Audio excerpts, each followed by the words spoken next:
They say abandoned places are just empty shells, forgotten buildings with nothing but dust, shadows, and silence. But sometimes the silence hides something much darker. This happened to me and my two friends inside an abandoned hospital, and it still haunts me every single night. It was last summer when me, my best friend Ryan, and his cousin Ashley decided to explore the old Crestwood Hospital. Everyone in town called it the Dead Zone. It had been shut down for almost 20 years after a fire in the basement killed several patients. Locals whispered about strange lights inside at night, and some even claimed to hear screams coming from the burned-out halls. But, of course, we were young, dumb, and bored, so we thought it would be fun to break in. The building stood on the edge of town, a massive, decaying structure with boarded-up windows and graffiti covering the walls. The entrance was chained, but we found a loose side door. The moment we stepped inside, the air felt heavy, like breathing through a wet cloth. Our flashlights cut through the dark, revealing long hallways lined with peeling paint and broken hospital beds. The floor crunched with shattered glass. Every sound echoed like the building itself was alive. "Dude, this place is insane," Ryan whispered, his voice bouncing off the walls. Ashley wasn't amused. "I don't like this. It feels wrong." But Ryan laughed it off. "Relax, it's just an empty building." We started exploring, room by room. Old medical equipment was scattered everywhere. Rusted floor stands leaned against cracked walls. A few wheelchairs sat in corners, covered in cobwebs. It was like everyone had left in a hurry and never came back. That's when Ashley stopped. "Do you hear that?" she asked. We went quiet. At first, I thought it was just the wind. But then I heard it too. A faint tapping like footsteps. Ryan grinned nervously. "It's probably just water dripping." But deep down, I knew that wasn't water.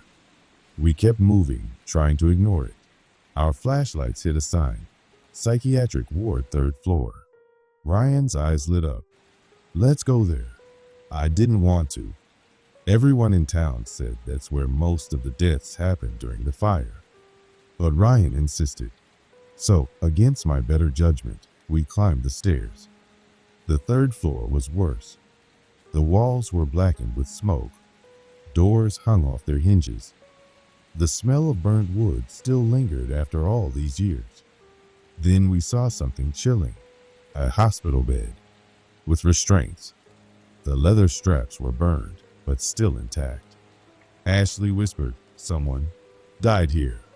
Before I could reply, Ryan jumped onto the bed, joking around. "Hey guys, check me out. I'm a patient." I wanted to yell at him, but then all of us froze. Because the bed moved. It slid an inch across the floor on its own. Ryan immediately jumped off, his face pale. What the hell was that? None of us answered. And then we heard it again. Footsteps. This time, closer, heavier. Ashley grabbed my arm. "We need to go, now." We started backing down the hallway when my flashlight flickered and went out. Total darkness swallowed us. I slapped it a few times until it came back on. That's when I saw something at the end of the hall. A figure. Tall, thin, standing perfectly still. It looked like a man in a hospital gown, his head tilted to one side.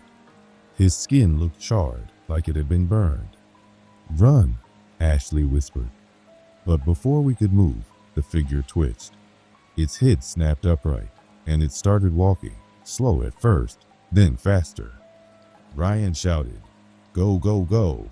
We sprinted back down the stairs, our footsteps echoing like gunshots. Behind us, I could hear something pounding after us. Not just footsteps, screams. It wasn't human. It was like every dying patient in the hospital crying out at once. We crashed through the 1st floor, knocking over chairs and debris. The exit door was right ahead, but it wouldn't budge. It was chained from the outside. I turned back and saw the figure standing at the bottom of the staircase now. Only this time, there were more of them. At least 5 figures. All burned, all in hospital gowns, slowly walking toward us. Ashley screamed, and I thought we were done for until Ryan smashed a side window with a metal pole. Glass shattered everywhere. Without thinking, we climbed through, cutting our hands and arms in the process. We hit the ground outside and just kept running. We didn't stop until we reached Ryan's car a block away. When we finally looked back, the hospital was dark again. Silent, as if nothing had happened. We never went back. We never even talked about it again.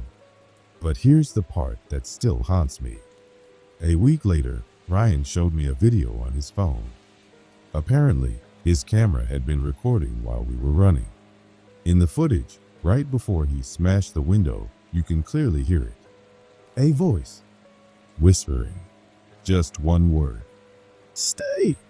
I deleted the video immediately, but it didn't matter. Because every night, when I try to sleep, I still hear that voice in my head, telling me to come back.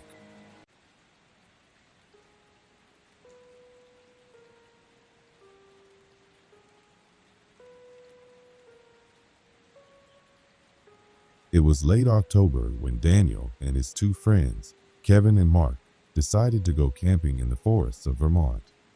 They weren't expert hikers, but they wanted to experience something different before the brutal winter set in. Daniel had found a marked trail online, but after a few hours of walking, the 3 realized they had strayed off the path. The woods were quiet, the kind of silence that makes your skin crawl.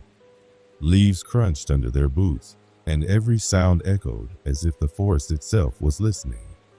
Don't worry, Kevin said, pretending to sound confident. We'll find our way back.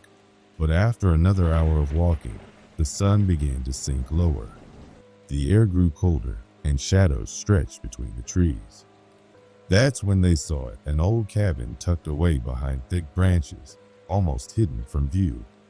The structure looked abandoned, with rotting wood and a roof sagging under years of neglect. But in that moment, it felt like their only hope. Looks like a hunting cabin, Mark said. We can spend the night here, figure things out in the morning. Reluctantly, Daniel agreed. The inside was worse than expected. Dust floated through the air, and broken furniture lay scattered. But what unsettled them most was the smell, damp wood mixed with something sour, almost metallic. In one corner, there was a small wooden table with deep scratches carved into its surface. Kevin ran his fingers across them and frowned. These don't look random, he said. Almost like words? Indeed, the scratches formed letters, though faint and hard to read. After a few minutes, Daniel managed to make out part of the message. Don't let it in. They all froze. What the hell does that mean? Mark asked. Kevin laughed nervously. Probably just some prank from whoever stayed here before. But the unease didn't fade. As darkness swallowed the forest, the 3 set up their sleeping bags. With no signal on their phones, no firewood nearby, and no flashlight batteries left, they relied on the dim glow of Kevin's lighter. That's when Daniel noticed something strange. The cabin's single window didn't show pitch black forest outside. It showed faint movement. Shadows. As if someone or something was walking around the cabin. Did you see that? Daniel whispered. Kevin and Mark looked. For a brief second, they too saw a figure, tall, motionless, standing just beyond the tree line. Must be another hiker, Mark said, though his voice shook. But Daniel didn't believe that. The figure didn't move like a person. It was too still, too deliberate. And when he blinked, it was gone. Around midnight, the sound started. A faint scratching against the wooden walls, slow and steady, like nails dragging across the surface. Please tell me that's an animal, Kevin muttered. None of them replied. The scratches grew louder, circling the cabin. First on the left wall, then the back, then the door. Mark grabbed a broken chair leg like a weapon. If it comes in, we fight. Daniel's heart pounded. He remembered the carved words on the table. Don't let it in. But then came the whisper. Soft, almost childlike, right outside the door. Daniel, open the door. Daniel froze. His blood ran cold. None of his friends had said his name. The voice outside was his mother's. Daniel, it's me. Please, let me in. I'm cold. Daniel stumbled back, shaking his head. His mother had been dead for years. The whispers grew louder, now mimicking Kevin's voice. Then Mark's. Each time, begging, pleading, promising safety, always asking to be let inside. Kevin pressed his back against the door. Whatever it is, it knows our names. They sat in silence, listening as the voices shifted, sometimes crying, sometimes laughing, sometimes screaming. Then, without warning, the scratching stopped. The forest went silent again. Relief washed over them until the door creaked open on its own. The door swung wide, revealing nothing but darkness outside. The air turned icy, and Daniel's breath came out in clouds. And then, it stepped in. A figure, tall and bent, its face hidden in shadow. Its arms were too long, its movements jerky, as if its bones didn't fit properly inside its skin. It didn't walk. It slid. Kevin screamed and swung the chair leg, but it passed right through the thing as if it were smoke. The creature tilted its head, almost curious. Then it spoke, not in words, but in a distorted chorus of voices, all three of their voices at once. Why? Did you let me in? Daniel ran for the back window, shoving it open. Cold air rushed in, and he climbed out into the night. Kevin and Mark followed, stumbling into the forest. They didn't look back, but they heard it, the cabin's door slamming shut, then the sound of footsteps behind them. Fast. Too fast. They ran until their lungs burned, until their legs gave out, until the first faint glow of morning light broke through the trees. By then, the creature was gone.